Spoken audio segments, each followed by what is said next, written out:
ზაფხულში ვადაგასულ და საკვებად უვარგის პროდუქტზე კონტროლი მკაცრდება. სურსათის ეროვნული სააგენტოს ინფორმაციით 2013 წლის 1 იანვრიდან 1 ივლისამდე გამოკვლეულია სხვადასხვა დასახელების სურსათი, მათ შორის ხორცს პროდუქტებიც. სააგენტოს წარმომადგენლის კახა სოხაძის განცხადებით სულ განადგურდა 12160 კილოგრამი ხორცი და ხორცს პროდუქტები, მათ შორის 5 ტონაზე მეტი ცხენის ხორცი.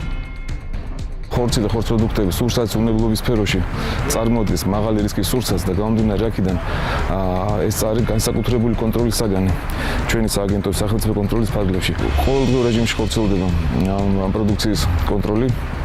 მოგეხსენებათ, საქართველოში 70 სასაკლაომდე ფუნქციონირებს ცხოველთა სასაკლაო, სადაც მიმდინარეობს ცხოველთა დაკლა ვეტერინარული ზედამხედველობის ქვეშ.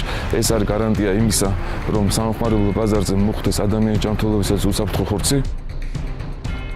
უკანასკნელის 3 თვის განმავლობაში შემცირდა საქონლისა და ღორის ხორცის, კამეჩის, ქათმის, გაყინული თევზის იმპორტი სხვადასხვა ქვეყნიდან. გადამოწმდა 361 საწარმო. გადამოწმდა ხორცისა და ხორცს პროდუქტების გადამამუშავებელი 24 საწარმო და 36 სასაკლაო. სურსათის ეროვნულ სააგენტოში თავს იკავებენ დააკონკრეტონ, რომელმა კომპანიებმა ვერ გაიარეს კონტროლი და რა სახის ჯარიმები დაეკისრებათ მათ.